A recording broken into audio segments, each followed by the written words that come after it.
यानी कि तुम अगर गौर से देखो, जो हमने रेनफॉल पढ़ाए, वर्षा पढ़ाए, आपको जलवायु पढ़ाए हैं कि किधर 250 सेंटीमीटर, किधर 200 सेंटीमीटर, किधर 200 से 100 सेंटीमीटर, किधर जो है 50-75 सेंटीमीटर, किसी पश्चिम उत्तर ने जो हम पढ़ाए हैं, जो मैप में देखते हैं, जो कोरोफ्लैथ या आइसोफ्लैथ लाइन से मैंने एटलस में भी दिखा दिया कि किस तरह से उसका निराकरण क्या हुआ रहता है ना, ऐसे करके। तो ये जो पश्चिमी भारत है, नहीं, कम बारिश होती है। पश्चिमी भारत में जो सह्याद्री का पार्ट है, अधिक वर्षा होती है।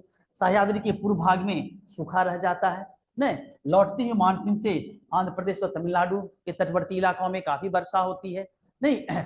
और जो इनकमिंग मानसून है, जिसको मानसून सीजन होते हैं, उसमें सह्याद्री में, अंडमान निकोबार में, नॉर्थ ईस्ट में, पश्चिम बंगाल में, बिहार में, और बिहार से जैसे पश्चिम की तरफ हम बढ़ते जाते हैं तो वर्षा की मात्रा घटती चली जाती है, नहीं। जब वर्षा की मात्रा घटती चली जाएगी तो ये समझ लेना होगा हमें कि वहां पर हमें शुष्क कृषि, नहीं, नम कृषि करने की आवश्यकता है। यानी जिस मिट्टी में जलग्रहण क्षमता अधिक होगा वो नमी अधिक को बचा के रखेगा, तो उसमें हम बिना सिंचाई के जो है कृषि कर सकते हैं।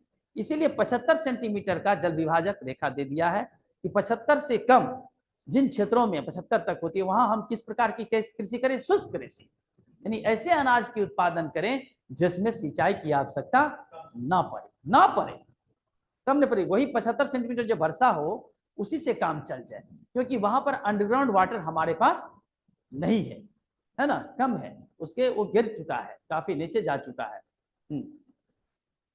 देखो, पांचवी पंचवर्षीय योजना में ही, पांचवी पंचवर्षीय योजना में ही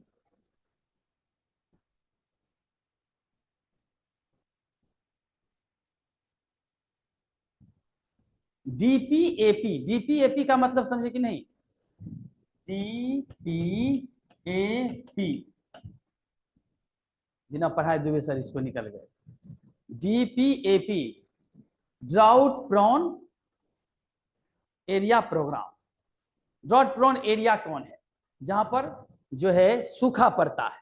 तो ये इसके लिए जो है सरकार की तरफ से पांचवी पंचवर्षीय योजना में रणनीति बनाई गई कि उन क्षेत्रों में किस तरह से काम किया जाए, है ना, कि किसान प्रभावित ना हो, तथा डीडीपी प्रारंभ कर दिया गया।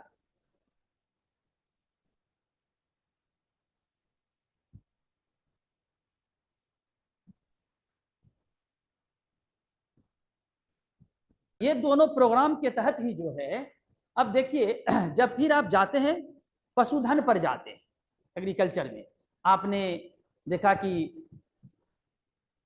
श्वेत क्रांति, श्वेत क्रांति की हम चर्चा थोड़ी करते हैं कि श्वेत क्रांति में क्या होती है, दूध के उत्पादन को बढ़ाने के लिए श्वेत क्रांति आई। तो दूध के उत्पादन बढ़ने के लिए पशुधन के संख्या को बढ़ाना होगा, उसके लिए चारागाह की व्यवस्था करनी होगी। संख्या भी और क्वालिटी भी, दोनों, संख्या बढ़ेगा तभी तो क्वालिटी बढ़ेगी, है ना। यह संख्या इसीलिए कह दिया जाता है कि स्वाभाविक है कोई व्यक्ति 1 लीटर दूध लेने वाला गाय नहीं लेगी, है ना। आज तुम भी खरीदने जाओगे, भले 10,000 20,000 हमें ज्यादा लगे, लेकिन हमें 10 लीटर दूध दे, तब तो मेरा उस पर एक्सपेंस जो है निकलेगा, क्योंकि चारा कुछ खरीद के खिलाना पड़ता है, कुछ प्राकृतिक रूप से अगर अपने पास खेत है तो उपजा के उसको हम देते हैं, उसमें कम खर्च पड़ते हैं। लेकिन मैक्सिमम जितने अधिक उत्पादन, दूध उत्पादन देने वाले किस्म है पशुधन के, गाय के, उस पर उसके रख रखाव में खर्च भी अधिक है। उसके रख रखाव में क्या है, खर्च अधिक है। तो खर्च अधिक है तो निश्चित रूप से हम चाहेंगे कि मैक्सिमम दूध इससे हम मिले हमको, तब ना हम उस पशुधन की संख्या को बढ़ाएंगे। तो उन क्षेत्रों में, जिन क्षेत्रों में शुष्क कृषि की व्यवस्था चल रही थी, है ना, डीपीएपी में, डीडीपी में, तो उन क्षेत्रों में देखा गया कि घास का उत्पादन और मोटे अनाज का उत्पादन हो सकता है, और उसके वजह से हम, हमारी जो श्वेत क्रांति है उसको लाभ मिल सकता है। तो वहां के लोग कृषि के साथ साथ पशुपालन बढ़ा दिया, आज श्वेत क्रांति का जगह हो गया। आप करनाल कहाँ है? करनाल हरियाणा और राजस्थान का बॉर्डर क्षेत्र लगभग है करनाल। अब देखिए आप राजस्थान और हरियाणा में जाइए तो यहां देखिएगा कि पशुधन की संख्या किसानों के पास अधिक है, यानी कि थोड़ी आय उसे किससे हो रही है, खेती से, और उससे कई गुना अधिक है उसे दूध से और उसके बाय प्रोडक्ट से हो रहा है। जब तक आप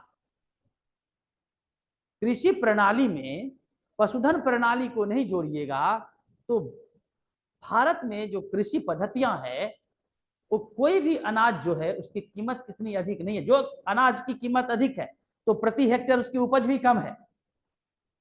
अगर सरसों महंगे बिक रहे हैं या जो चावल की कीमत अधिक बाजार में है वो प्रति हेक्टेयर है ना, प्रति बीघे, बिहार के हिसाब से बीघे हम लोग यहाँ बोलते हैं, उपज भी कम है। बासमती लगाओ तो एक बीघे में जो है वो 10 से 12-15 मन होते होते खत्म। और वहीं पर अगर आप मोटा धान मानसूरी लगा लेते हैं, गरमा लगते हैं, आर्याट लगाते हैं, सिंगरा लगाते हैं, जो सिंगरा 64 लगाते हैं, तो ये एक बीघे में यानी 20 कट्ठे में 30 मन 40 मन 30 से 40 मन तो एकदम होना ही होना है। और उससे भी मोटे अनाज जो पानी में होता है, पानी जिसमें लगा ही रहना चाहिए, जिसको हम लोग चापी खेत कहते हैं, चौर का खेत कहते हैं, जिससे मखान धान ये सब होता है, वो प्रति कट्ठे 2 से 3 मन भी होते हैं। मोटा है नहीं, उसका चावल जो है सब नहीं खा सकता है, मोटे एकदम मोटे कहते हैं। साउथ में ज्यादातर लोग उसको उगाते हैं। तो हाँ, साउथ में जैसे पहले मकई जो मेज जिसको अंग्रेजी में बोलते हैं, मकई जो है उसकी कीमत कम मिलती थी। मतलब जब मकई से पॉपकॉर्न बनने लगे नहीं, और वो जो कूट के रखता है चुराई सब पैकेट में बंद करके दूध में देके गिराते हैं और खाते जो है, कॉर्नफ्लेक्स बनने लगे है ना, उसके दलिया बनने लगे, उसके कई बाय प्रोडक्ट बनने लगे, बिस्किट में खपत होने लगे और सत्तू में मिक्स होने लगे। मक्के का सत्तू को सान के खाते हैं, घोर के नहीं पिया जा सकता, उसको मुठरा बना के ऐसे करके खाते हैं। ये सब उत्पाद जब उसका बढ़ा तो गेहूं के आटा मिल रहे हैं मिल पर 34 रुपये केजी, 35 रुपये केजी, क्या हम लोग खरीदता ही होगा, और मकई 50 रुपये केजी। कितना अंतर हो गया। यानी जो मोटा अनाज था जिसकी कीमत गेहूं से आधी से भी कम थी, मैं बताता हूं, आज उसके बाय प्रोडक्ट बाजार में आ गए तो क्या हो गए, उसकी कीमत बढ़ गई। इसीलिए विपणन का, भंडारण का और प्रसंस्करण का इसीलिए महत्व है। इसलिए जो जलवायु पद्धति है, मिट्टी है ना, हमारा जलवायु पद्धति है, मिट्टी है, उसकी सिंचाई का जो हमारा स्वरूप है, उसके अनुसार ही हम फसल पद्धति को तैयार कर लें और किसानों को उससे जोड़ दें और उसका भंडारण, विपणन, प्रसंस्करण को सही तरीके से रेगुलाइज करें तो अपने राज्य का कृषि हो और भारत का कृषि हो विश्व में सर्वोत्तम हो जाएगा। हम तो कृषि प्रधान राज्य में है ना, यहाँ तो सबसे बेहतर हो जाएगा। और जो किसान आज गरीबी वाला लाइफ जी रहा है वो मध्यवर्गीय लाइफ जीने लगे और अच्छे लाइफ जीने लगे। चलो इसमें यही तक, और इसका हम नोट्स देंगे और नोट्स हम बता देंगे तुम लोग ना कि इन लोगों को भी मिले। हम पहले नोट्स फाइल हमको नहीं ये लोग दे रहे हैं कि कौन सा नोट्स हमने दिया है, ये लोग उसका कॉपी किया कि नहीं, है ना, इनके पास है कि नहीं, पहले ये तो हम जान ले। कौन कहाँ फाइल, सब कहता है कि किए हैं सब। इसे हम लोग कहते हैं क्या कि इनकी चर्चा कहाँ से शुरू होती है, जब हम इनको पढ़ते हैं जनसंख्या को। जनसंख्या तो मान लीजिए प्राचीन काल से है नहीं, यानी कि आदि काल से हम चलते हैं तो आधुनिक युग तक आते हैं। ये सबसे अमूल्य संसाधन है। जनसंख्या क्या है, जितने भी रिसोर्सेज हैं सबसे कीमती रिसोर्सेज पॉपुलेशन है। जैसे अन्य विषयों में जनसंख्या को अलग तरीके से पढ़ा जाता है, लेकिन भूगोल में इसे रिसोर्स के रूप में पढ़ा जाता है। किसके रूप में पढ़ा जाता है, जैसे जल को हम लोग के पानी है, पानी को संसाधन के रूप में हम पढ़ते हैं भूगोल, जो हमारा रिसोर्सेज है उससे हम गजलें उत्पादन करते हैं। आज देखो कि पानी पहले, अच्छा कोई सोचा होगा कि पानी भी बिकेगा, कोई पीने वाला पानी, ऐसे ही कहीं कहीं पहुंचे तो लोग गिलास में पानी भर के, लोटे में भर करके लोगों के पास पहले पैर हाथ धो करके उसे एक गिलास पानी दे देता था, एक लोटे पानी दे देता था पहले। आजकल लोग क्या करता है, गिलास में पानी लाता है। और पहले जमाने में, पहले क्या, हम लोग गांव में पानी कभी भी गिलास में किसी को नहीं दिए, गिलास खाली रहता था, बड़ा जग में, बड़े लोटे में या एक बाल्टी में, और साथ में गिलास या लोटे लेके गए, उनको पैरा दिया, उसमें से फिर ढार के उनको एक लोटे पीने के लिए। आजकल पानी भी लोग नाप के पीने दे रहे हैं, ये 20 ml या 30 ml आप पी सकते हैं, है ना। पहले लोग पानी छांक के पीता था। रोज पेपर में निकल रहा है कि गर्मी में पानी अधिक पीजिए, लेकिन उसमें भी लोग क्या करता है, कटौती कर रहा है। प्रथम प्लेटो ने जो है इस सिद्धांत के बारे में अपना विचार व्यक्त किया था। किसने व्यक्त किया था, प्लेटो ने। और इसको व्यवस्थित करने का श्रेय माल्थस को जाता है। इसको जाता है, माल्थस को जाता है। उन्होंने इसे क्या किया, व्यवस्थित किया, है ना। और सामाजिक आधार पर हेनरी जॉर्ज है, डेविड रिकार्डो है और कार्ल मार्क्स है, इन लोगों ने भी अपना विचार प्रकट किया। क्योंकि इसको हम रिसोर्स के रूप में पढ़ने जा रहे हैं, तो जनसंख्या को वेस्ट समझ लेना, है ना, ये गड़बड़ है। वेस्ट हो जाता है तो अलग बात है, लेकिन जनसंख्या ही, मानव ही एक ऐसा जीव है जो सब कुछ को पहचानने की क्षमता और उसके उपयोगी, कैसे इसका कहां किस तरह से उपयोग किया जाए, ये क्षमता मानव में है। नहीं तो मिट्टी के अंदर से नहीं, या मिट्टी से सोना निकाल करके, यूरेनियम निकाल करके इतने बड़े बड़े हथियार नहीं बना सकते थे, है ना, इतने बड़े बड़े हथियार नहीं बना सकते थे। तो क्या है, ये रिसोर्सेज है, और सबसे कीमती रिसोर्सेज, जितने भी रिसोर्सेज है उसमें सबसे कीमती रिसोर्सेज ये है। माल्थस कहाँ के थे,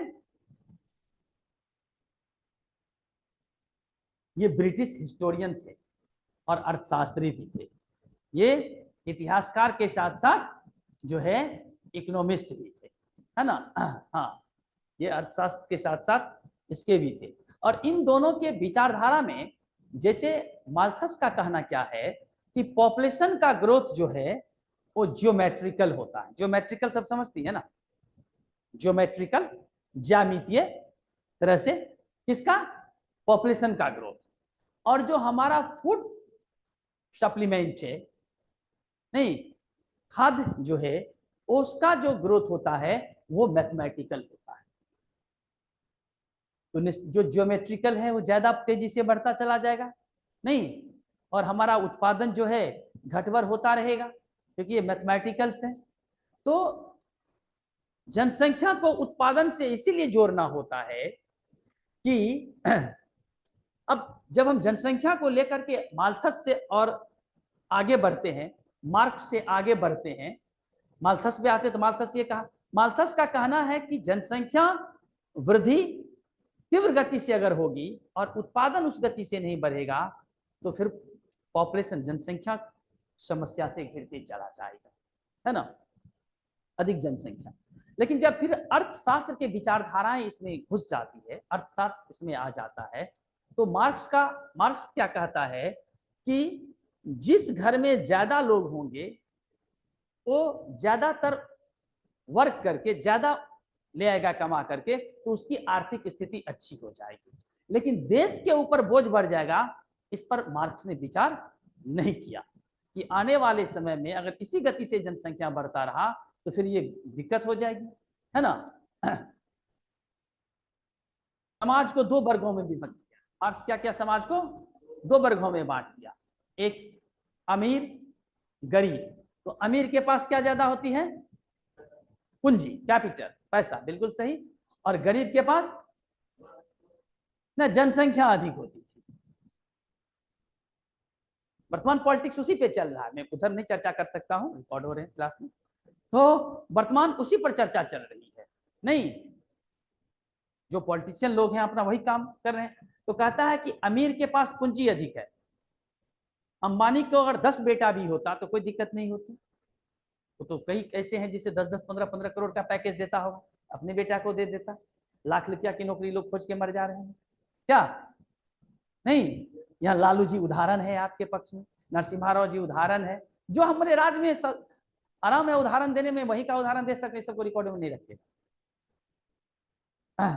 तो है कि नहीं, तो उनको कोई दिक्कत नहीं है, सब अच्छे घर में शादी है, सब अच्छे घर में है, क्योंकि उनका आर्थिक स्थिति। तो इसीलिए मार्क्स ने कहा था कि गरीब जो है वो जनसंख्या वृद्धि उसमें तीव्र गति से होती है, ठीक है, उसके पास जनसंख्या ही उसकी पूंजी होती है। क्या उसकी पूंजी होती है, जनसंख्या उसकी पूंजी होती है। यानी कि अधिक बच्चे होंगे, परिवार में संख्या अधिक होगा, तो लेबर वर्क करके भी अधिक कमा के लाएगा, तो सुख की जिंदगी जी सकता है। नहीं, लेकिन ये नहीं समझा कि बाहर जो है वो अगर जनसंख्या अधिक है और वो स्किल्ड लेबर नहीं है तो सिंपल लेबर चार्ज कमा के लाएगा। तो सिंपल लेबर चार्ज बहुत कम है, तो उससे उसकी आर्थिक उन्नति नहीं होगी, खाते खाते ही खत्म हो जाएगी। ये चीज उन्होंने नहीं समझा, है ना। इसीलिए उस समय में, तो जिस समय में मार्क्स ने ये थ्योरी दिया था, उस समय में इतनी तीव्र गति से दुनिया आगे बढ़ जाएंगे एक समय आकर के, ये नहीं सोचे होंगे।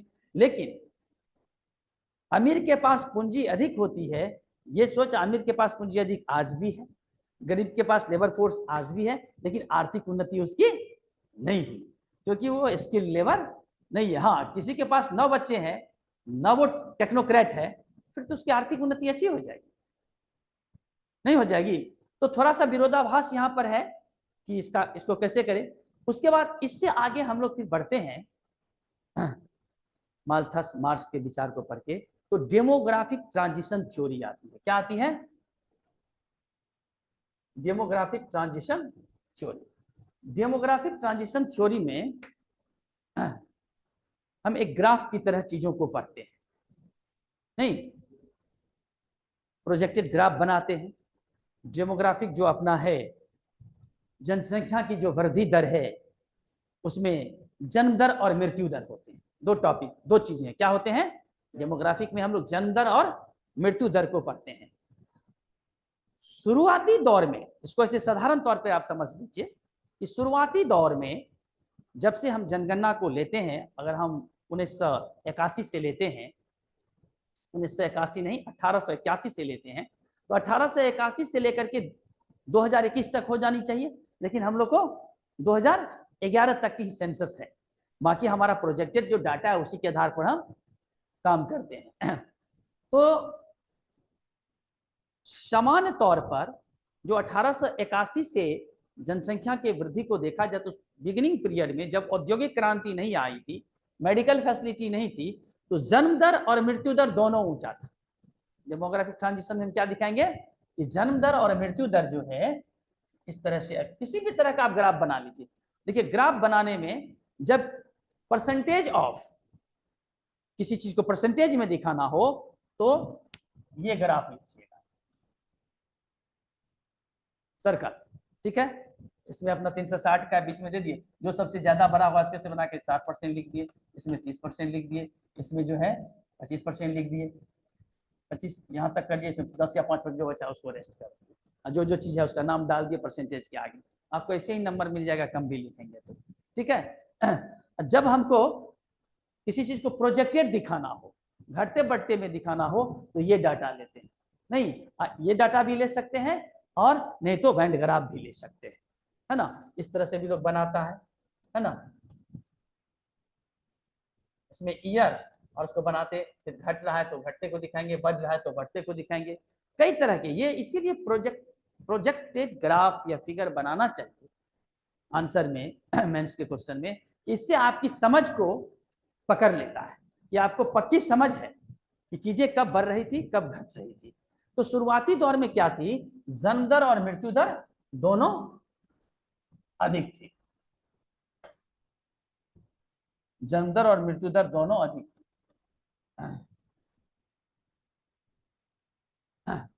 यानी कि इस पर अगर हम इसको जन्म दर समझ लेते हैं कि दोनों जितना पर रहेगा, जो डाटा रहेगा 5, 10, 4, उस पर दिखाएगा कि दोनों अधिक थी, ठीक है।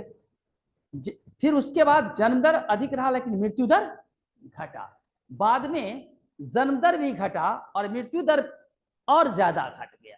नहीं, मृत्यु दर क्या हो गया, क्योंकि मेडिकल फैसिलिटी डेवलप हो गए, और वर्तमान समय में हम देख रहे हैं कि अपने यहाँ जन्म दर जितना होना चाहिए उससे ज्यादा घट गया, पता है कि नहीं। यानी कि 2.1 का अपने यहाँ होना चाहिए, जो घट के 1.7 रह गया है। लेकिन इसमें क्षेत्रीय स्तर पर विभिन्नताएं हैं, कई राज्यों में ये बहुत अधिक है, कई राज्यों में बहुत कम है। हाँ, नहीं तो जनसंख्या में जो हम डेमोग्राफिक को जब पढ़ते हैं, तो उसमें जो हम एक वर्ष का 10 ईयर का, 20 ईयर का, 30 ईयर का हम लेते हैं, तो 1951 से जो 1981 का है, इसको जनसंख्या विस्फोट का माना जाता है। क्या माना जाता है? जनसंख्या विस्फोट का काल माना जाता है। इसीलिए कि जनसंख्या में जन्म दर मृत्यु दर दोनों था, तो जनसंख्या का सामान्य वृद्धि होता था, बहुत कम वृद्धि होती थी। नहीं, जब जन्म दर बढ़ा रहा गया, मृत्यु दर घट गया, तो जनसंख्या में वृद्धि हो गई। और 1981 आते आते ये बहुत अधिक हो गई, तो जनसंख्या विस्फोट की अवस्था हो गई। अब जनसंख्या विस्फोट की बात जो है जब आ जाता है, तब फिर नोटेस्टिन का नाम आ जाता है। नहीं, क्योंकि जो पॉपुलेशन ऑप्टिमम थ्योरी है ना, पॉपुलेशन ऑप्टिमम, अनुकूलतम जनसंख्या। अनुकूलतम जनसंख्या का अर्थ है कि जितना आपके पास संसाधन है, रिसोर्सेज है, उसी अनुपात में जनसंख्या होनी चाहिए। इसको क्या कहते हैं? ऑप्टिमम पॉपुलेशन, अनुकूलतम जनसंख्या। ध्यान रहे, ये प्रश्न बनता है पीछे, है ना। डेमोग्राफिक ट्रांजिशन भी प्रश्न बनता है, ये भी प्रश्न बनता है कि पूछ दे कि अनुकूलतम जनसंख्या क्या है, ऊपर में और नीचे में 2-4 उसका लाइन खींच दे। तो जब जनसंख्या और संसाधन दोनों इक्वल रहेगा तो क्या होगा? ऑप्टिमम पॉपुलेशन का थ्योरी से मैच करेगा। अब जब दोनों में डिफरेंस रहेगा, जनसंख्या अधिक हो जाएगा और हमारे पास संसाधन कम हो जाएंगे, तो बेरोजगारी बढ़ेगी।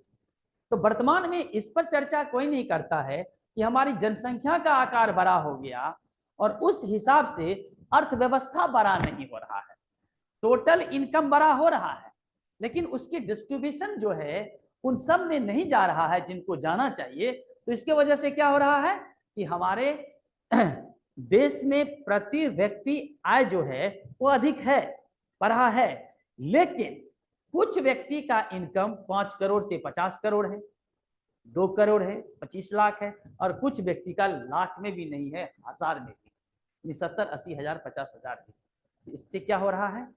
उसके पास बच्चे भी अधिक है ना, तो उसके वजह से उनकी इनकम कम होती है। अब किसी को 5-4 बच्चे हैं भी लेकिन कार्यकारी नहीं है अपने यहाँ, उसका ये अलग सिनेरियो है। जब हम लिंक के ऊपर जाएंगे तो कार्यकारी फंक्शनल पॉपुलेशन का फिर डाटा को निकालेंगे। तो पॉपुलेशन में कई चीजों को हमको सिलसिलेवार में देखना पड़ता है। पहले हम माल्थस को जान लिए, फिर कार्ल मार्क्स को जाने, फिर डेमोग्राफिक ट्रांजिशन के बारे में जाने कि किस तरह से डेमोग्राफिक में परिवर्तन हुआ, ये परिवर्तन क्यों हुई, कि मेडिकल फैसिलिटी बढ़ने से जन्म दर में, तो हमने जन्म दर को तो कंट्रोल कर लिया, लेकिन मृत्यु दर जो है वो बहुत अधिक घट गई।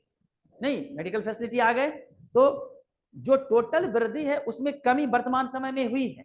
टोटल वृद्धि में क्या हुई है? कमी हुई है, लेकिन जनसंख्या का आकार इतना बड़ा है, यानी हमारा देश, हमारी देश की जनसंख्या इतनी अधिक हो चुकी है कि किसी भी सूरत में अगर 1.7 जो है इतना भी रहेगा तो 18 से 20 करोड़ जनसंख्या एक वर्ष में हो जाएंगे। यानी एक उत्तर प्रदेश बराबर 10 वर्षों में हमको बनाना होगा राज्य, संभव नहीं। उतने बड़े इकोनॉमी खड़े कर लेंगे, वो भी संभव नहीं।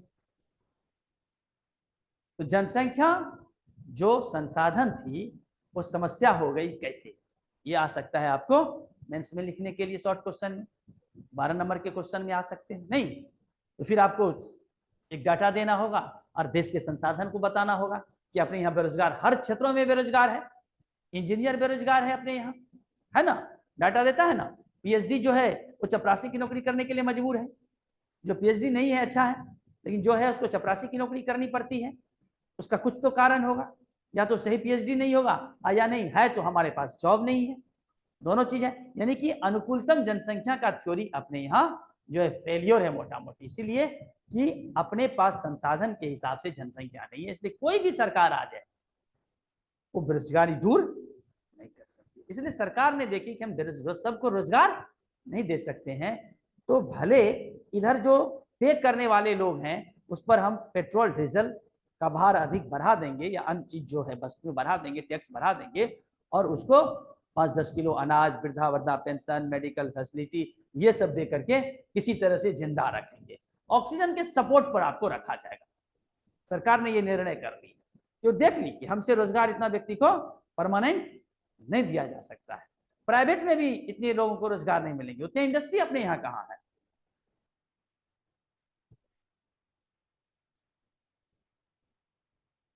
कुछ राज्यों में उद्योग है ही जिसमें हम लोग पहला आते हैं।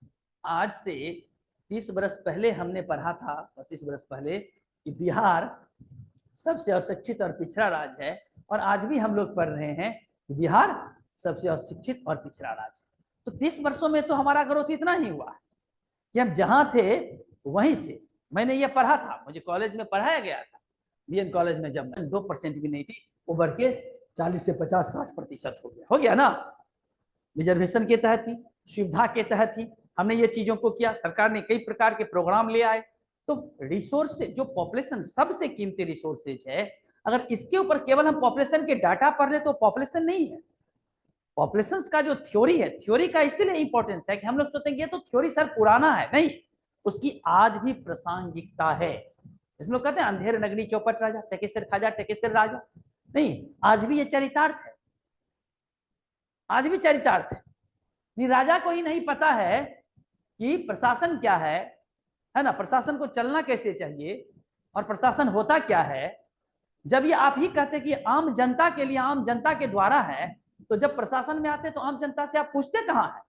जो आपके लिए मैं कानून बना रहा हूं, आप चाहते हैं कि नहीं?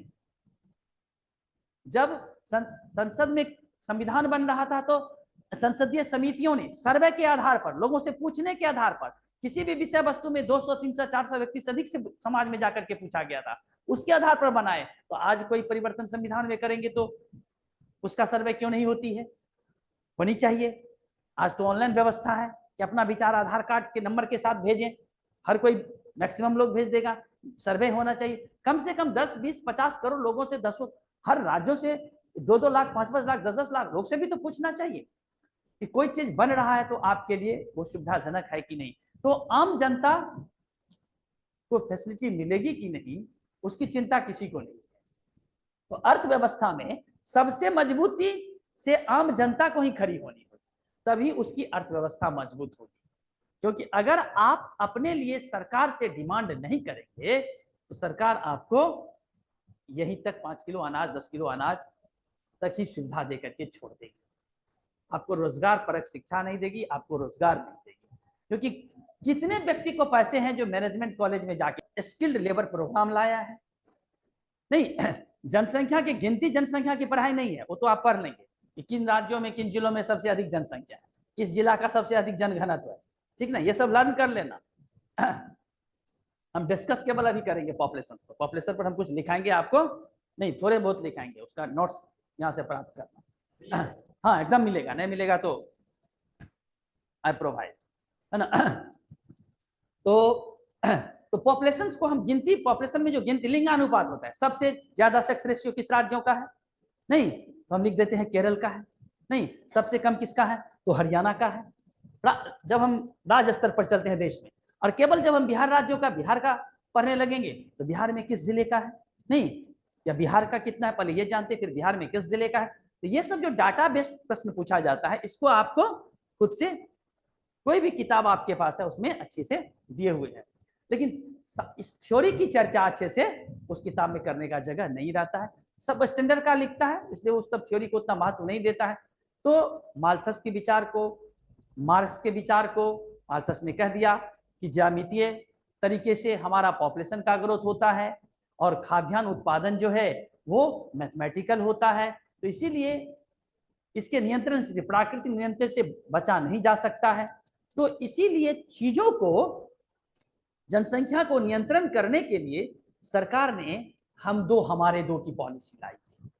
पहले हम लोग छोटे थे, स्कूल जाते थे तो दीवार पे लिखा हुआ रहता था हम दो हमारे दो, है, 2 बच्चे का फोटो भी छपा रहता था। हाँ, वो जो भी हो, वो एडवर्टीजमेंट मैंने नहीं देखा, मैंने जो देखा हो कहा हम दो हमारे दो। अब ये भी कंसेप्ट नहीं है, हम दो हमारे एक मैक्सिमम लोगों में हो गए। जितने भी हाई प्रोफाइल पॉपुलेशन है, बड़े बड़े कंपनी में पति पत्नी दोनों जॉब करें, वहां हम दो हमारे एक, बहुत जगह हम दो कोई एक नहीं देखा जाएगा। बच्चे के बारे में बाद में सोचेंगे। अभी एक ट्रेंड है, ये भी एक ट्रेंड है, आप देखिएगा आने वाले समय में हाई प्रोफाइल के घर में मतलब अनाथालय से बच्चे को जाकर के लेना होगा। बहुत सारे लोगों को, जिस तरह की अभी चल रही है, जिस तरह से चीजों की कमियां हो रही है समाज में, उसमें आप देखिएगा ये चलन भी आएंगे। एक समय था कि अधिक बच्चे खुशी परिवार, नहीं, उसके बाद धीरे धीरे आया कि मध्यम बच्चे खुशी परिवार, उसके बाद है कि कम बच्चे खुशी परिवार, उसके बाद कोई बच्चे नहीं सबसे खुशी परिवार। ट्रेंड आ रहा है, आप देखिएगा ये ट्रेंड। जैसे आप दुनिया के देशों में देख लीजिए, दुनिया जब वर्ल्ड स्तर पर पॉपुलेशन को पढ़िएगा, हम पढ़ाए भी होंगे उस बैच में, तो वर्ल्ड स्तर पर आप क्या देखते हैं, कई ऐसे नॉर्वे, स्वीडन, फिनलैंड, यूरोपियन देश, ऑस्ट्रेलिया में कई जो उसके प्रोविंस है वहां पर माइनस में पॉपुलेशन चल रहा है, यानी कि प्रति माँ बाप एक बच्चे भी कई घर में नहीं है। हाँ, रसिया में वहां तो कहा जाता है कि जिसको 10-12 बच्चे होगा उसको सरकार रशियन नेशनलाइज करेगा, उसको पेंशन देगा, सारे बच्चे की पढ़ाई की खर्च उठाएगी। फ्रांस में, है ना, ब्रिटेन में, वहां के प्रधानमंत्री, राष्ट्रपति ज्यादा बच्चे ये करते हैं, और अपने यहाँ ये एक समस्या बन चुकी है। तो इन चीजों को पढ़नी है, ये समस्या कैसे बनी। मार्क्स ने जो कहा वो समस्या बन गई, माल्थस ने कहा उस पर लोगों ने ध्यान नहीं दिया, तो स्वाभाविक है विरोधाभास हो गया यहाँ पर। तो डेमोग्राफिक ट्रांजिशन थ्योरी आया, किसका, थॉमसन और नोटेस्टिन का। ये भी पूछता है कि डेमोग्राफिक ट्रांजिशन थ्योरी किसका है, तो थॉमसन और नोटेस्टिन ने इसमें दिया। तो नोटेस्टिन का थ्योरी जो है वो ज्यादा लाइक है उच्च जनसंख्या, दूसरा हो गया वृद्धि में कमी, तीसरा हो गया धीरे धीरे जनसंख्या दर में वृद्धि संभव हो। तो जनसंख्या की वृद्धि जो है वो डेमोग्राफिक ट्रांजिशन थ्योरी में जब हम देखते हैं कि जन्म दर ऊंचा है और मृत्यु दर कम है, तो क्या होगा, टोटल जनसंख्या में बढ़ोतरी होगी। जब जन्म दर और मृत्यु दर दोनों समान है लगभग, तो क्या होगा, वृद्धि दर सीमित रहेगी, नहीं, उसको एक तरह से अनुकूलतम वृद्धि दर हम मान लेंगे। और जब जन्म दर भी घटा है और मृत्यु दर भी घटा है, तब क्या होगा, नहीं, कार्यकारी जनसंख्या में कमी आ जाएगी। यहीं पर पकड़ा जाओगे, इतना आसान मत समझो क्वेश्चन को, क्योंकि जब बच्चों की संख्या कमेगी तो बूढ़ों की संख्या में वृद्धि होगी, यानी डिपेंडेंट पॉपुलेशन बढ़ जाएगा, है ना, वर्किंग पॉपुलेशन कम जाएगा। अमेरिका में, रसिया में, फ्रांस में, ब्रिटेन में यही ना हुआ। हाँ, सेना में लोग नहीं मिल रहे हैं भर्ती करने के लिए। अपने यहाँ 10 दिन के लिए 10 दिन सेना में रखोगे, तुम भी बोलेगे सर बाद में क्लास करेंगे, मैं सेना से नौकरी करके आ रहा हूँ, चले जाओगे, पैसे मिलेंगे। जैसे वो अग्निवीर था ना, कितना हंगामा हुआ, नहीं, अब फिर सरकार क्या कर रही है इलेक्शन में, अग्निवीर इतनी अधिक है कि 42 डिग्री, 43, 44 डिग्री में भी दौड़ का परीक्षा टेस्ट अगर रख देता है तो लोग कड़ी धूप में से बैठे रहते हैं, नहीं, और दूसरे राज्य में सेना में भर्ती करने के लिए आदमी दूसरे देश में नहीं मिल रहे हैं, पश्चिमी देशों में, कई देशों में। उसका कारण क्या है कि वहां जन्म दर जो घटा तो बूढ़ों की संख्या बढ़ गई, युवाओं की संख्या घट गई। विश्व में पहला ऐसा देश है जहां भारत, जहां पर जनसंख्या का आकार इतना बड़ा है कि जन्म दर घटने के बावजूद भी जो है, जो प्रतिस्थापन रेट 2.1 का होना चाहिए उससे कम हो चुका है, 1.7 हो गया, उसके बावजूद भी अपने यहाँ कार्यकारी जनसंख्या अधिक होती है। उसका मूल कारण है जनसंख्या का आकार। ये ध्यान रखना, क्या कारण है मूल, हम इतना जनसंख्या ही हमारे पास है कि प्रति माँ बाप अगर एक बच्चे भी होते हैं तब भी 12 से 15 करोड़, 15 करोड़ जनसंख्या, तो ये 12 करोड़ बढ़ेंगे। 1 अरब 40 करोड़ ना हो गए हम लोग, कितना हो गए हैं, 1% में भी हम लोग 14 करोड़ तो बढ़ गए, कोई नहीं रोक सकता है। यानी एगो पूरा पूरा यूरोप जो है 20 से 25 करोड़ उसकी जनसंख्या है, आधा यूरोप हर वर्ष हम 1 पर बढ़ जाएंगे। अभी जितना उतना रहने पर पूरे लगभग पूरे यूरोप के बराबर हो जाएंगे, लेकिन पूरे यूरोप के बराबर इकोनॉमी तो मेरा नहीं है, व्यापार में मेरी हिस्सेदारी तो नहीं है। अर्थव्यवस्था वृद्धि हो रही, मान लीजिए उत्पादन बढ़ रहे हैं, है ना, सब क्षेत्रों में प्राइस वैल्यूएशन बढ़ रहा है, लेकिन जो जिस प्रकार के इनकम विदेशों में वृद्धि होती है लोगों में, या उसका इकोनॉमी है, उस प्रकार से तो नहीं बढ़ रहे हैं हमारे, क्योंकि हमारे पैसे, क्योंकि दुनिया के व्यापारी में, दुनिया के जो वर्ल्ड ट्रेड ऑर्गेनाइजेशन है उसके अनुरूप जब हम जाते हैं तो व्यापार में मेरी हिस्सेदारी बहुत कम है, 2.1 के पास भी हमने, दो तक हम नहीं पहुंच सके, यानी पूरे 100 रुपया में 2 रुपये का व्यापार आज भी हम नहीं कर पा रहे हैं पूरी दुनिया में, है ना। और जनसंख्या जो है हम लगभग 7-8 अरब है, उसमें 1.5 अरब हमारा ही है, तो कहने का मतलब 30% से 25% मेरी हिस्सेदारी 20% होनी चाहिए था, वह हम 2% के आसपास भी नहीं पहुंचे। तो जब तक हम विदेशी मुद्रा भंडार नहीं कमाएंगे अधिक से अधिक, विदेश व्यापारों में मेरी हिस्सेदारी नहीं बढ़ेगी, तब तक देश का इकोनॉमी नहीं बढ़ेगी, तो राज्यों की इकोनॉमी नहीं बढ़ेगी। ये कॉन्सेप्ट है। तो जनसंख्या के साथ साथ कॉन्सेप्ट जो है वो बदलते रहते हैं। चलो ऊपर में लिखो पॉपुलेशन थ्योरीज। सर्वप्रथम प्लेटो ने इस सिद्धांत के बारे में अपना विचार व्यक्त किया।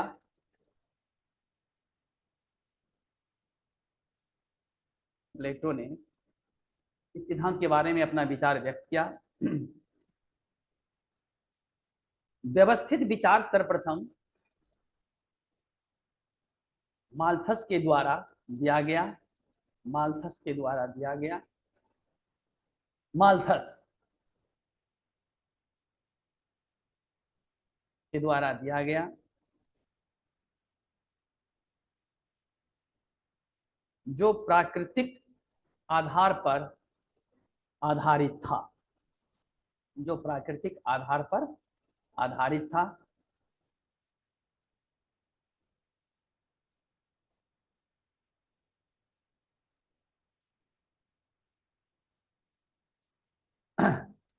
कार्ल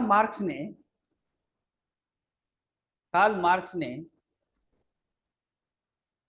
सामाजिक आधार पर अपना विचार व्यक्त किया।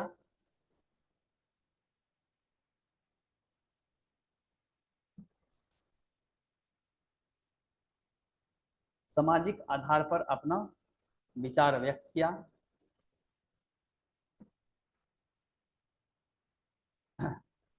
चेंज करके 1786 ये 1786 लिखो। माल्थस ब्रिटिश नागरिक, 1786 मत लिखो।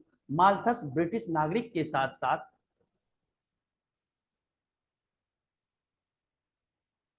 इतिहासकार और अर्थशास्त्री थे। इतिहासकार और अर्थशास्त्री थे। इनका उद्देश्य मानवतावादी था। इनका उद्देश्य मानवतावादी था।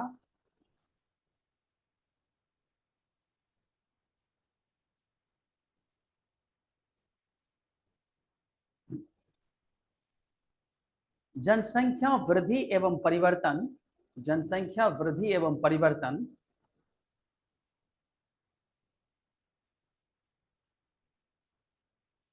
परिवर्तन तथा सामाजिक आर्थिक परिवर्तन के मध्य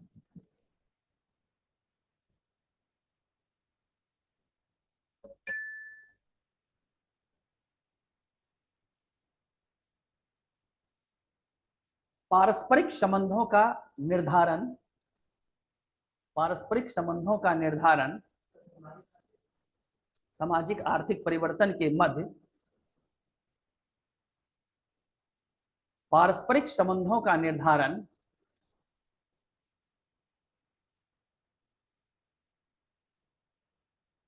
किया। पारस्परिक संबंधों का निर्धारण किया।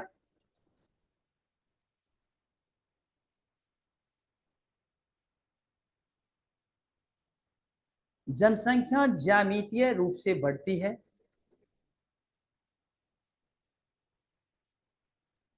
जनसंख्या ज्यामितीय रूप से बढ़ती है।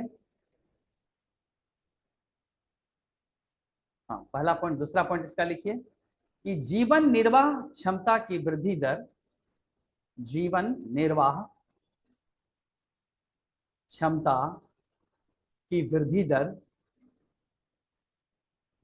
जीवन निर्वाह क्षमता की वृद्धि दर गणितीय होती है।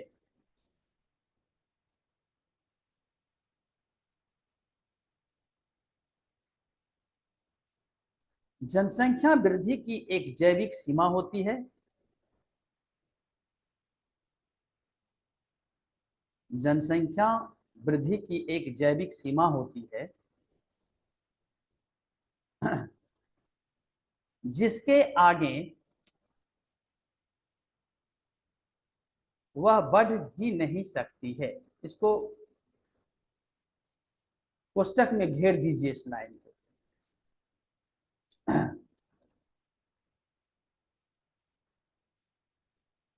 सीमा होती है जिसके आगे वह बढ़ ही नहीं सकती है।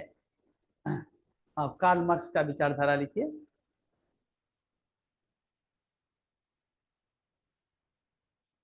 इन्होंने लिखो, कार्ल मार्क्स ने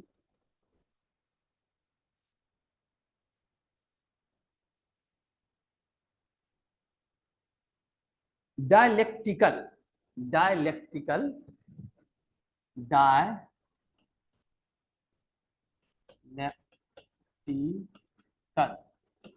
डायलेक्टिकल उपागम का अनुसरण किया।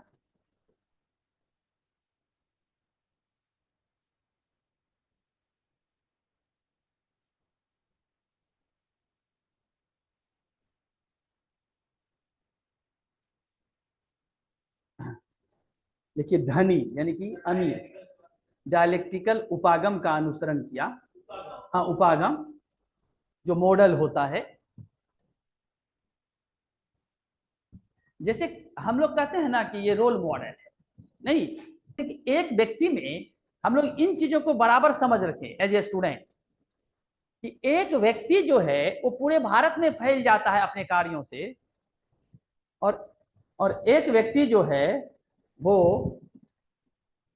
एक व्यक्ति जो है वो इतने दूर में ही घूमते रह जाते हैं। इसका अर्थ है कि हमारा सोच जो है वो ब्रॉड नहीं है, हम उसको ब्रॉड नहीं कर पा रहे हैं। जैसे कोई भी काम हम करते हैं तो उसमें बड़े आकार को लेकर के चलें, है ना, बड़ा सोच रखें। का अनुसरण किया, पहला उसमें पॉइंट दीजिए, अमीर या धनी।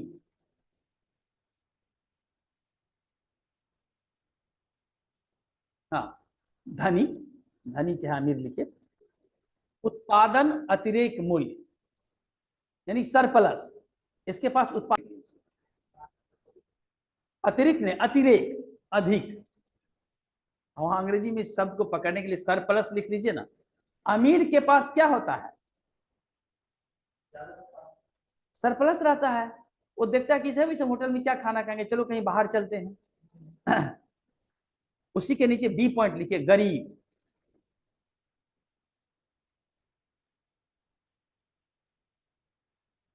गरीब के बाद हाइपन मजदूरी,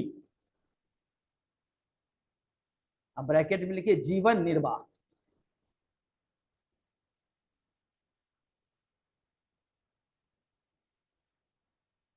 श्रम संचय, वहीं पर श्रम संचय, श्रम संचय, यानी इसका जो मूल धन है वो क्या है? इसका अगर ये मेहनत नहीं किया तो उस दिन इसको पैसे नहीं मिलेंगे। और अमीर का इतना जगह पैसा लगा हुआ रहता है कि कहीं ना कहीं से कुछ उसको, उसीलिए उसको सरप्लस कहते हैं। जैसे एज ए लेबर आपके पास अगर आज काम नहीं मिला तो आपको क्या हुआ? एक पैसे कभी कहीं से नहीं आया, इसलिए आपको जो पीछे कमाया जमा नहीं है तो आप किस में चले जाते हैं? डेब्ट में चले जाते हैं, उधार लेने पड़ते हैं। जाके चावल राशन का सामान भी क्या लेने पड़ते हैं? उधार लेने पड़ते हैं। नहीं, जो किसान की जो आत्महत्या को जब हम पढ़ेंगे, देख इससे कुछ समझ लो, हम लोग के समय में क्वेश्चन आता था, उस समय आत्महत्या बहुत बड़ा विषय है ना। फार्मर का कई काम हुए, कई चीजें हुई, उनको जो वहां सूदखोर जो लोग थे, साहूकार थे, उससे मुक्ति दिलाया गया, बैंक के ऊपर प्रेशर देकर के कर्ज को माफ कराया गया। हाँ, वहां से परागा चंद के लिखे कि गरीबी और आपदा स्वाभाविक है, गरीबी और आपदा स्वाभाविक है,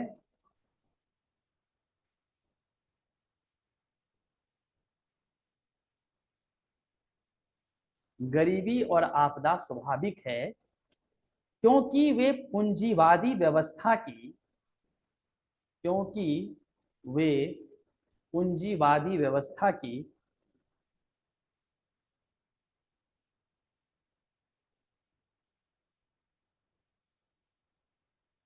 पूंजीवादी व्यवस्था की बुराइयों का प्रतिफल है। पूंजीवादी व्यवस्था की बुराइयों का क्या है? प्रतिफल है।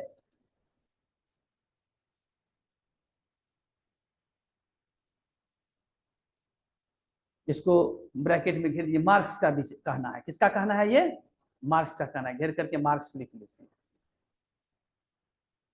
सिस्टम उपागम का सुझाव दिया, किसने? मार्क्स ने सिस्टम उपागम का सुझाव दिया।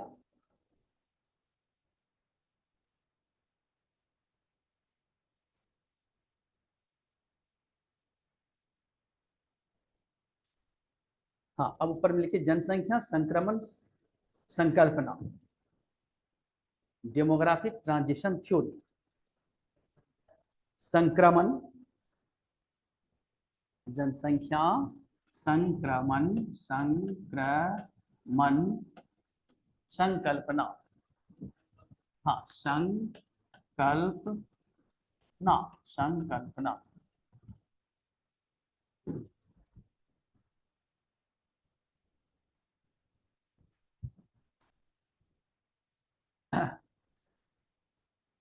अगर मेंस में ये क्वेश्चन लिखने आता है तो 3 तरह के आप ग्राफ को वहां पर 3 चीजों से दिखा सकते, थोड़े से अलग हट करके।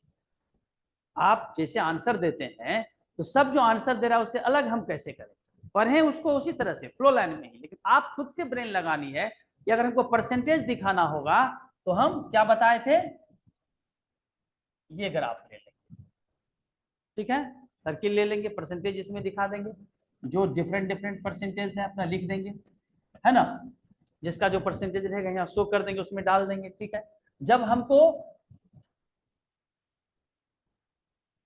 बच्चों का ग्रोथ और उसके वृद्धि को और उसके कमती को दिखाना होगा तो हम बैंड ग्राफ ले लेंगे, है ना, यहाँ से शुरू करेंगे, जिन चीजों का जन्म दर मृत्यु दर जो दिखाते जाएंगे इस तरह से अपना घटते जाएंगे, है ना, जो घटने का ट्रेंड रहेगा उसको इस तरह से दिखाते जाएंगे, यहाँ ईयर आइए लिख लेंगे।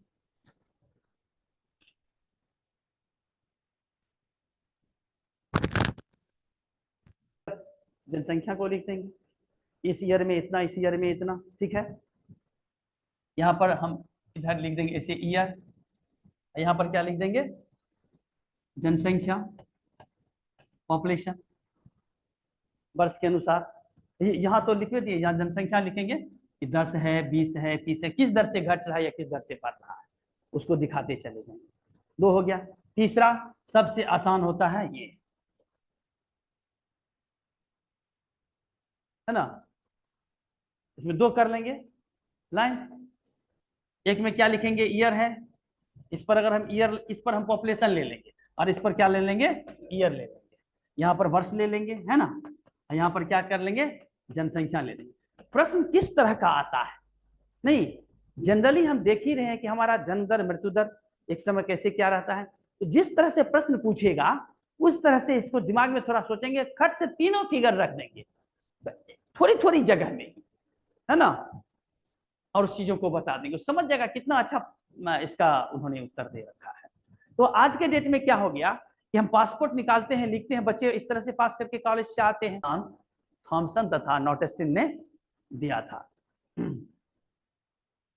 यह सिद्धांत थॉमसन तथा नॉटेस्टिन ने दिया था। हाँ, नॉटेस्टिन, नॉटेस्टिन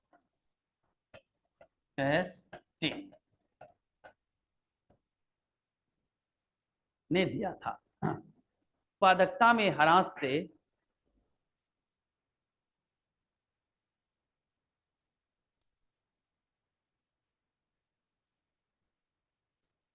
उच्च जनसंख्या वृद्धि होती है।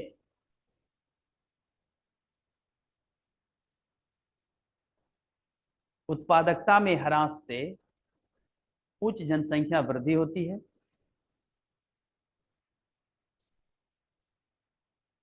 संक्रमण वृद्धि की अवस्था में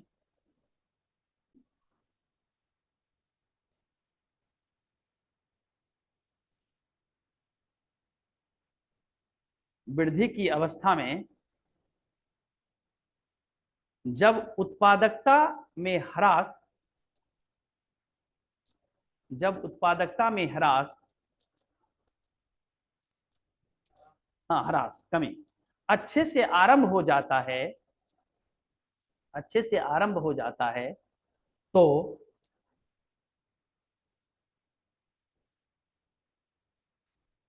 जनसंख्या वृद्धि में कमी, तो जनसंख्या वृद्धि में कमी शुरू हो जाती है, तो जनसंख्या वृद्धि में कमी शुरू हो जाती है।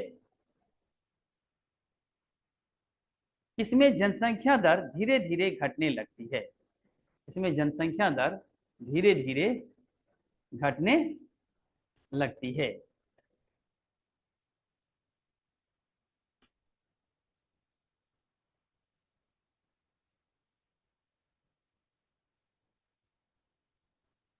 हाँ, पहला चरण प्रथम, मृत्यु दर और जन्म दर दोनों अधिक।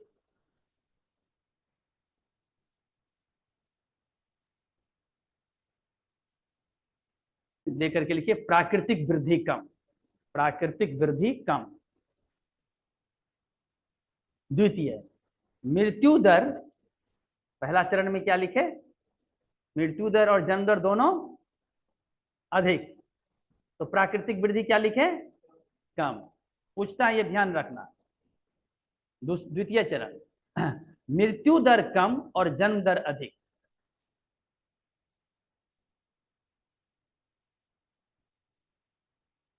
मृत्यु दर कम और जन्म दर क्या है, अधिक। विस्फोटक अवस्था और अधिक वृद्धि। विस्फोटक अवस्था, इससे क्या आ गया, विस्फोटक अवस्था आ गया, जनसंख्या विस्फोट जिसको बोलते हैं, पॉपुलेशन एक्सप्लोजन बोलते हैं। विस्फोटक अवस्था और तीव्र वृद्धि। तीसरा चरण, दोनों कम, यानी कि जन्म दर, मृत्यु दर और जन्म दर दोनों कम, मृत्यु दर और जन्म दर दोनों कम हो जाता है। जनसंख्या स्थिर अवस्था।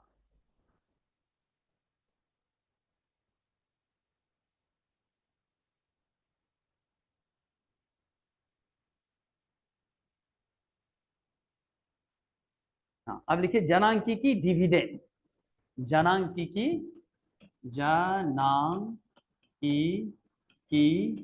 डिविडेंड, डिविडेंड, डिविडेंड, है ना।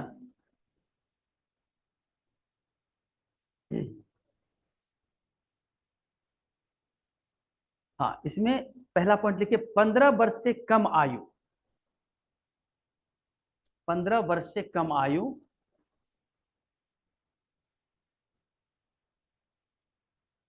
ब्रैकेट में लिखिए डिपेंडेंट क्लास।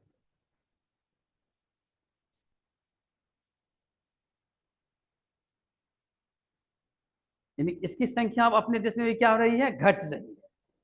टोटल आकार इसीलिए है, उससे हम बढ़ रहे हैं, लेकिन घट रही है। दूसरा पॉइंट, 15 वर्ष से 60 वर्ष, 15 वर्ष से 60 वर्ष।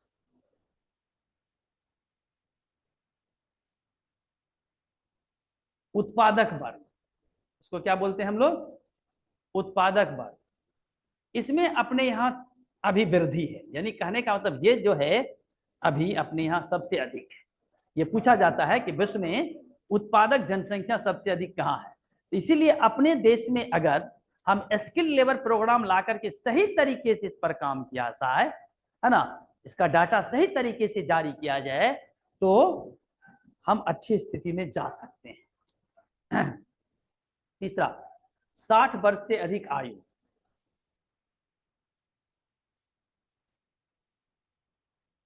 इसको डिपेंडेंट क्लास माना गया है। इसको क्या माना गया है, डिपेंडेंट क्लास माना गया है।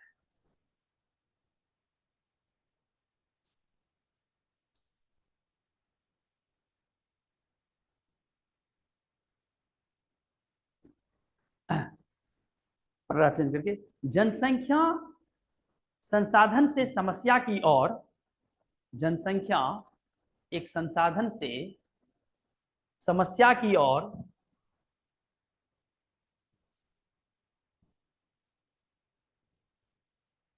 इसलिए बढ़ रही है,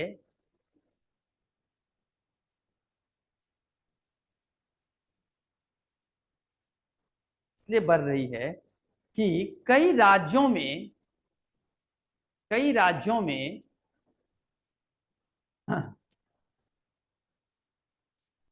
आधारभूत संसाधनों का,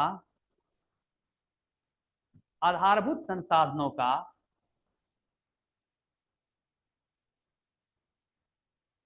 निम्न स्तरीय प्रबंधन है, निम्न स्तरीय प्रबंधन है, जो औद्योगिकरण में निम्न स्तरीय प्रबंधन है जो औद्योगिकरण में बाधा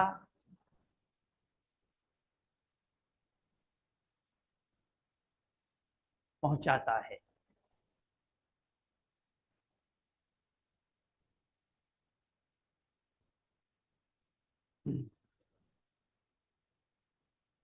भारत में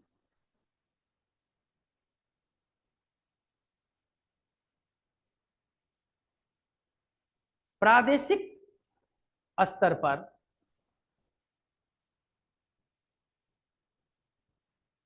जनसंख्या वितरण की विषमताएं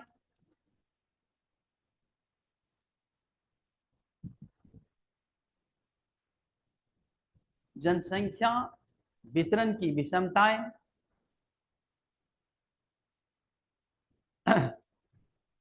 भोजन आवास शिक्षा स्वास्थ्य की कमी, भोजन आवास शिक्षा स्वास्थ्य की कमी, बेरोजगारी, कुपोषण तथा भुखमरी,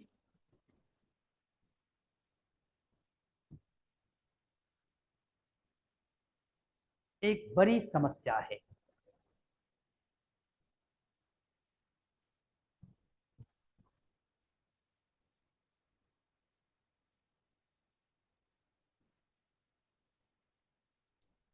भारत में ओवर पॉपुलेशन, भारत में जनाधिक यानी ओवर पॉपुलेशन, इसको अंग्रेजी में बोलते हैं, हिंदी में जनाधिक। भारत में ओवर पॉपुलेशन की स्थिति है।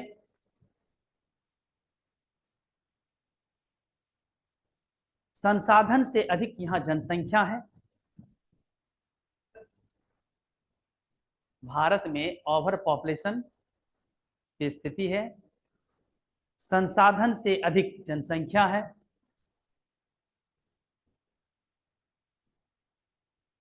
जिसके वजह से बेरोजगारी दर में साल दर साल वृद्धि हो रही है। बेरोजगारी दर में साल दर साल क्या हो रही है? वृद्धि